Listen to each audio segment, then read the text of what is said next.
அன்பார்ந்த முருக பக்தர்களுக்கு வணக்கம். நான் ஜெயமிஸ் கோபி. என்னுடைய இமயமலை பயணம் முருகர் ஆராய்ச்சி சம்பந்தமான காணொலிகள் எப்போ வரும்னு கேட்டிருந்தீங்க. கண்டிப்பாக அடுத்த காணொலி எடுக்கவே முடியாத ஒரு சூழ்நிலை. இன்னைக்குள்ள நாளைக்குள்ளே கண்டிப்பாக வந்துடும்.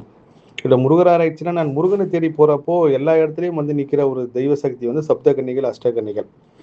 ஒரு கட்டத்தில் நானும் இது புரியாத புதிராகவே இருந்து இப்போ தான் ஒவ்வொரு புதிருக்கும் நான் பதில் கிடச்சிட்டே இருக்கு. நான் இன்னைக்கு காலையில் அதிகாலை தியானம் முடிச்சுட்டு ஒரு 4 மணிலேருந்து இப்போ வரைக்கும் கேரளாவில் ஒரு கோவில் முருகர் சக்தி சம்மந்தமான சப்தகன்னிகள் சம்மந்தமான ஒரு கோவில் கண்டுபிடிச்சி அதோட நோட்ஸ் எல்லாம் எடுத்துகிட்டு இருக்கும்போது சேம் இதே மாதிரி முருகர் பற்றி ஒரு புக் எழுதினவங்க ஒரு சகோதரி அவங்க எனக்கு ஃபோன் பண்ணி, சார் கேரளாவில் ஒரு கோவில் பார்த்துருக்கேங்க சார், அந்த கோவிலுக்கு நீங்கள் போகணும், அங்கே போக சொல்லி உத்தரவு வந்துச்சு அப்படின்னு சொல்லி சொன்னாங்க. ஸோ எனக்கு பெரிய ஆச்சரியம் என்னென்னா, என்னோட முருகர் ஆராய்ச்சி பயணத்தில் சப்தகன்னிகள் யாராவது ஒரு ரூபத்தில் ஏதாவது ஒரு சக்தி மூலயமா வழி நடத்திட்டே இருக்காங்க.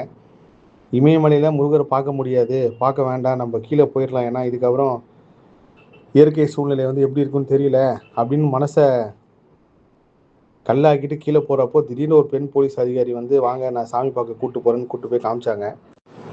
அதே போல தான் நான் இதுவரைக்கும் சென்ற முருகர் ஆராய்ச்சி சம்பந்தம் எல்லா கோயில்களும் எனக்கு தெரிய ஏதாவது ஒரு பெண் சக்தி மூலயமா இருக்கும். அது வள்ளியூர் கோவிலாக இருக்கட்டும், அதே சமயத்தில் இன்னும் கேரளாவில் இருக்கிற கோவிலாக இருக்கட்டும், அந்த எல்லா கோவிலையும் நான் தரிசனம் பண்ணுறதுக்கு ஒரு பெரிய உதவி பாலமாக இருந்தது ஒரு பெண் சக்தி தான். சப்தகன்னிகள், அஷ்டகன்னிகள், நவக்கன்னிகள் இப்படி தனித்தனியாக இருந்தாலும் இவங்க எல்லாரும் தான் ஒரு கட்டத்தில் வள்ளி தெய்வானையாக பிறந்திருக்கான்றது என்னோட ஆராய்ச்சியில் நான் கண்டெடுத்த ஒரு மிகப்பெரிய கூற்றுன்னு கூட நான் சொல்லுவேன். இதே போல் எல்லா விதத்திலையும் ஒரு பெண் சக்தி எல்லாரையுமே, என்ன மட்டும் கிடையாது, எல்லா விதத்துலையுமே ஒரு பெண் சக்தி தான் வழி நடத்துது. அதே போல் முருக சக்தி இருக்கிற எல்லா இடத்துலையும் சப்தகன்னிகள் இருப்பாங்கன்னு சொல்லி நான் பதிவு செஞ்சுருந்தேன். அதை நேற்று ஒரு முருக பக்தர் எனக்கு ஒரு கோவில் அனுப்பியிருந்தாரு, நான் மறந்துட்டேன். இதை தான் மகாராஷ்டிராவில் இங்கே என்ன சிலை இருக்கோ அதே சிலை தான் மகாராஷ்டிரா ஒரு கோவிலை கண்டுபிடிச்சி அந்த சிலையோட ஃபோட்டோ எடுத்து அதை பிரிண்ட் அவுட் எடுத்து நான் ஐபிசி பக்தியில் காட்டினேன்.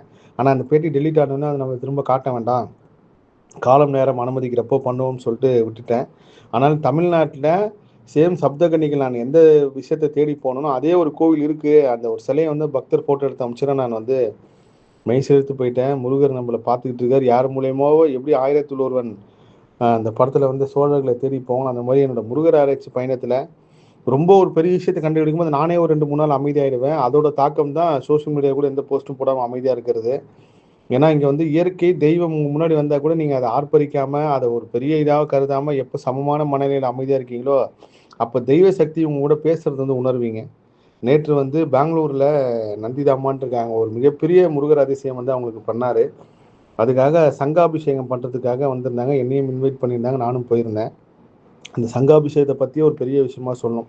வடபழனி ஆண்டவருக்கு பண்ணும்போது என் மனசு ஃபுல்லாக முருகருக்கு வஸ்திரம், என் காரில் இருந்த வஸ்திரம் காலி ஆகிடுச்சு, ஆனால் போய் எடுத்துகிட்டு வர முடியாது, முருகருக்கு வஸ்திரம் இல்லாமல் போகிறோமே அப்படின்னு சொல்லி நினச்சிட்டே இருக்கேன். நான் என்ன நினச்சேன்னா, எல்லா முருக பக்தர்களும் சொல்கிறது தான், நீங்கள் ஒரு முருகருக்கு அபிஷேகம்னு ஒன்று புக் பண்ணி செய்கிறீங்க அப்படின்னா அந்த அபிஷேகத்துக்கு போகும்போது ஒரு முருகருக்கு ஒரு வஸ்திரம் எடுத்துகிட்டு போவோம் கையால். நம்ம வீட்டு குழந்தைய குடிச்சு எல்லாம் ரெடி பண்ணி ட்ரெஸ்ஸு போடாமல் விட்டுருவோமா? அப்படி கிடையாதுல்ல. அந்த மாதிரி நம்மளும் முருகர் பார்க்குறாரு, முருகரும் நம்ம வீட்டு பிள்ளை மாதிரி தான், அவருக்கு ஒரு வஸ்திரம் எடுத்துகிட்டு போய் சேருங்க, சாத்துங்க அபிஷேகம் செய்கிறப்போ. அப்போது கரெக்டாக வஸ்திரம் எடுத்து வரல நினச்சிட்டே இருக்க போது எப்பயுமே கேட்காத கோவில் ஐயர் வஸ்திரம் யாராவது எடுத்துகிட்டு வந்திருக்கீங்கன்னு கேட்குறாரு. எல்லாத்தையும் கேட்குறாங்க, யாரும் எடுத்துகிட்டு வரல. அப்புறம் நந்திதாம்மா கிட்ட சொல்கிறாம்மா, நீங்கள் எப்போ முருகருக்கு அபிஷேகம் புக் பண்ணாலும் வஸ்திரம் எடுத்துகிட்டு போங்க முருகருக்கு. நீங்கள் எல்லாத்தையும் சீர்வரிசை கொடுக்குற போது ட்ரெஸ்ஸஸ் இல்லாமல் கொடுத்தீங்கன்னா எப்படி, ட்ரெஸ்ஸோடு சேர்த்து கொடுங்க அப்படின்னு. அவங்க பாருங்கள், இன்னைக்கு காலையில் போய் முருகருக்கு போய் சாத்திட்டாங்க. ஸோ முருகர் பக்தர்கிட்ட கேட்டு வாங்குவான்னு இது ஒரு பெரிய உதாரணம். அதே போல் நான் முருகர் ஆராய்ச்சி சம்பந்தம் போன எல்லா கோவில்களுமே எனக்கு முன்னாடி இங்கே ஏதாவது ஒரு சக்தி முருகர் தயார் பண்ணி வச்சிருப்பார். அந்த சக்தி நம்மளை வழி நடத்தி கூப்பிட்டு போகிற மாதிரி நான் பல தடவை உணர்ந்திருக்கேன். ஸோ என்னோட முருகர் ஆராய்ச்சி பயணத்தில் திரும்பவும் கேரளாவில் இணைஞ்சிருக்கு. கேரளா பயணம் விரைவில் இருக்கும். அற்புதமான ஒரு சக்தி நிறைஞ்ச ஒரு முருகப்பெருமான் கோவில் அங்கே இருக்குது. முருகர் மட்டும் கிடையாது, இந்த சப்தகன்னிகள் நாகசக்தி வழிபாடு தான் பெரிய அளவுக்கு உலகம் ஃபுல்லாக இருந்திருக்கு. அதுக்கப்புறம் நான் ஒரு பதிவில் சொல்லி, நம்ம எல்லாருமே நாகர்கள் தான், நாகாஸ் தான் காலப்போக்கில் எல்லா பரிமாணமாகவும் இந்து முஸ்லீம் கிறிஸ்டின் எல்லா விஷயமும் மாறி போயிருக்காங்க. ஆனால் எல்லாருக்குள்ளேயும் ஒரு அந்த சக்தி இருக்குது அப்படின்னு சொல்லி பதிவு பண்ணி தான் இன்னும் ஆதாரப்பூர்வம் கூட காட்டிடுங்க.